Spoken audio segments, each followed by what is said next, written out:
Hello, friends, all my young advocate friends, and all dear law students. Welcome to this second video of the fundamentals of drafting of pleadings. In the last video, you had understood certain introductory things about the drafting of pleadings. In this video, you will be learning four fundamental rules of drafting of pleadings. So, what are those four fundamental rules of drafting of pleadings? Let us see. Now, as you can see on the screen, these are the four fundamental rules. Number one, you have to plead facts, but not law. You should not plead law, but only the facts. This is first fundamental rule. The second one is you have to plead material facts only.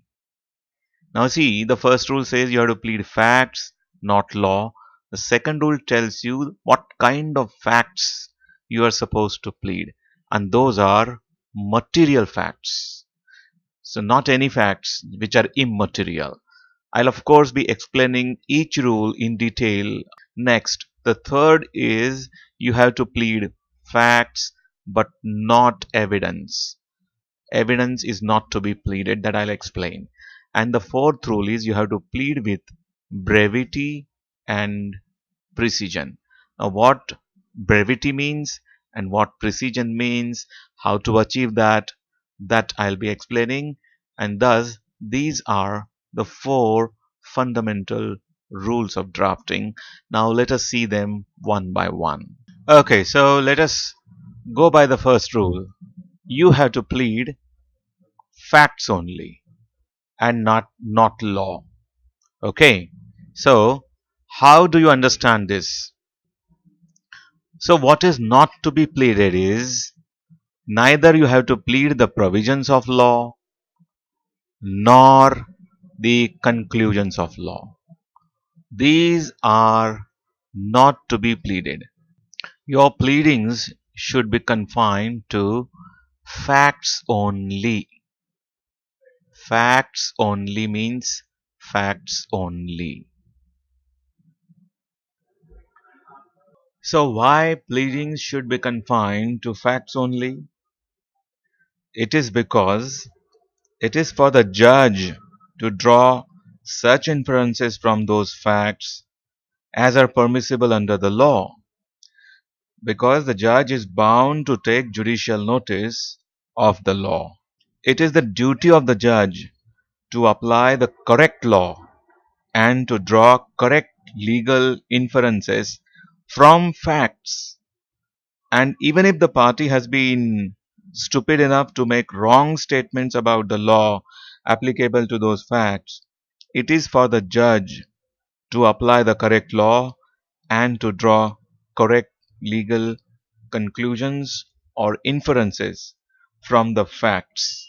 That, of course, does not mean, friends, that we lawyers should be lax in making proper pleadings. Rather, I would say that it is our first duty as lawyers to see that the pleadings are made properly in the first place.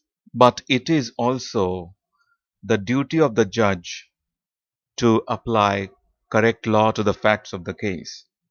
And it would be a mistake to think that the judge is not bound to consider any view of the law in respect of the facts before him. Suppose if a plaintiff asserts a right in himself without showing on what facts his claim of right is founded. Or suppose if he asserts that the defendant is indebted to him or owes him a duty without alleging the facts out of which such indebtedness or duty arises, then his pleading is bad. On the other hand, it is not necessary to specify in the plaint the provision under which the suit is being filed, and therefore non-mention of a provision or a mention of a wrong provision will not prevent the court from granting relief under the correct provision. Now, a simple example of this rule, let us see. Plaintiff is the legal heir of the deceased.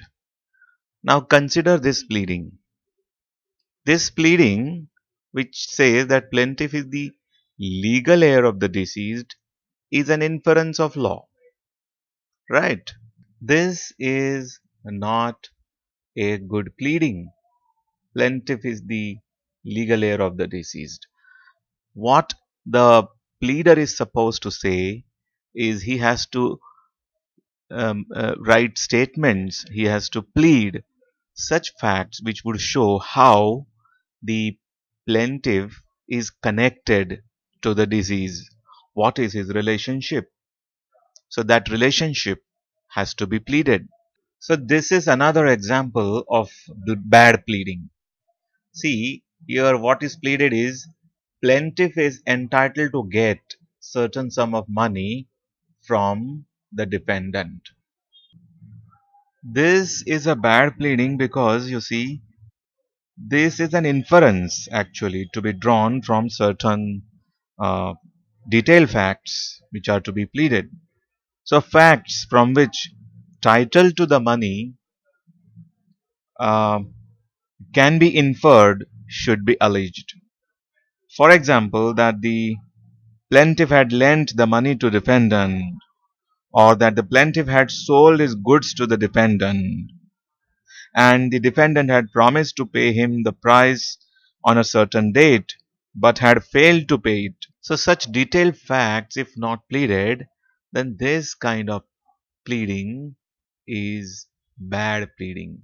So, by now you must have got an idea as to what it means to plead facts and not law. Another example. It is not sufficient to say that the plaintiff is entitled to a right of way over the defendant's land. What the plaintiff is supposed to show is how he is entitled to that right, whether by grant, prescription, or an easement of necessity or otherwise. And even that would not be sufficient. He should set out the facts upon which he relies as entitling him to to that particular kind of easement. For example, he must state that the defendant's deceased father had, in consideration of say rupees 2,50,000, granted him by a deed dated such and such date. The date has to be specified. A right to pass over the land, or that the plaintiff had been passing over the land in going from his house to the public road for more than 20 years before the suit, as of right and without interruption. Or he should plead that the plaintiff and defendant were joint owners of the land in the suit, and that at a partition held in such and such year, of course the year has to be specified, that land was allotted to the defendant, and that the way of the plaintiff always lay across the land, and that there is no other possible way through which the plaintiff can go from his house to the highway. Another example. So it is not sufficient to allege that the defendant was guilty of negligence. Okay, now we are considering the example of negligence. So what the pleader is expected to plead is the facts on which the defendant's duty, the neglect of which is pleaded, is based, as also the facts which constitute, in the plaintiff's opinion, a breach of that duty. All these should be alleged. And then it should be left to the court to infer from them that the defendant has been guilty of negligence. Another example. Uh, it is not sufficient to plead that the plaintiff is entitled to the property under a sale deed from A. It should be pleaded, it should be alleged that A was the owner of the property and that he sold it to the plaintiff by executing a registered sale deed in respect of it on such and such date. In case of defamation, The publication of defamatory statement should be alleged, and it should be stated the words were published or spoken to some named individuals. And actually, the word should be set out, and the time and place when and where they were published should also be specified in the plaint. So it should not simply be said that the defendant defamed the plaintiff.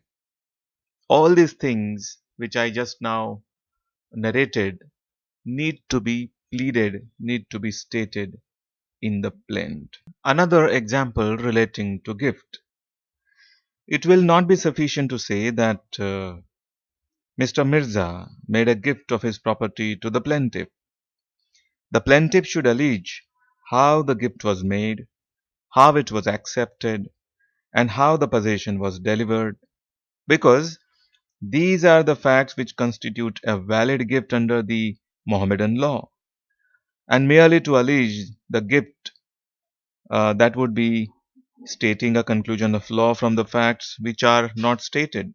So now from these simple examples of say legal error, recovery of money, right of way, negligence, entitlement to property, defamation and gift, this rule that plead facts not law must have become sufficiently clear to you.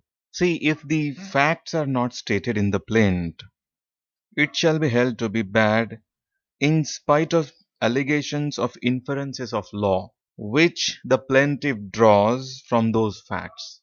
For example, these words unlawfully, wrongfully, improperly, or without any justification therefore. And that would not be sufficient unless the facts are alleged from which the plaintiff draws the inference that the act was unlawful, it was wrongful, improper, or unjustified. So that was all about plaintiff. What about defendant? The defendant also files a written statement. So the defendant also has to follow these rules of pleading.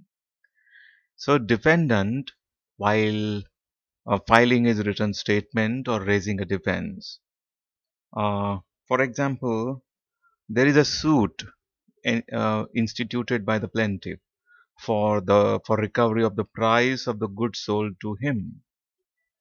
So a defendant in such a kind of case is entitled to plead that he is not liable. So while pleading this, it is not sufficient merely to say that the defendant is not liable to pay the price. Defendant is expected to allege either that he did not purchase the goods, or that they were never delivered to him, or that they were not of the quality ordered, or that they were sold on credit which has not yet expired.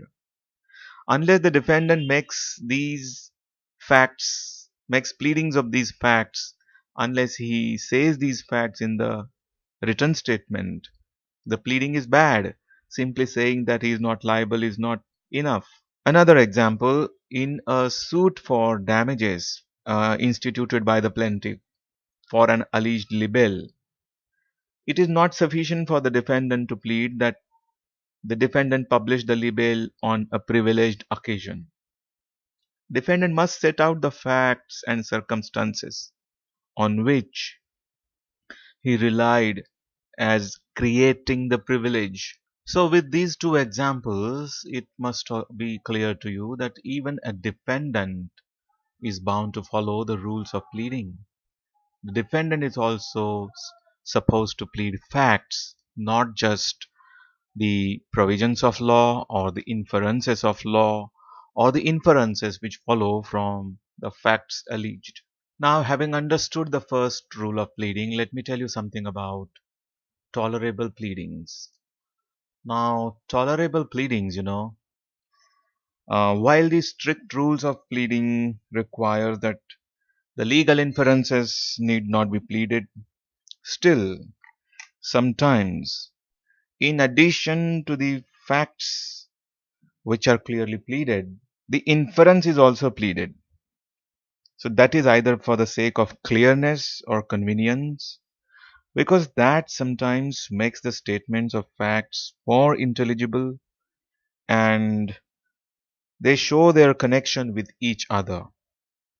This has been tolerated because such pleading is at the most unnecessary and does not affect or in any way embarrass the other party. But one thing must be remembered. It must be very clearly remembered that in no case mere inference of law should be pleaded without pleading the facts. I am sure that you have understood this first rule of pleading by various examples. And please do not forget to subscribe to the channel and to press the notification icon.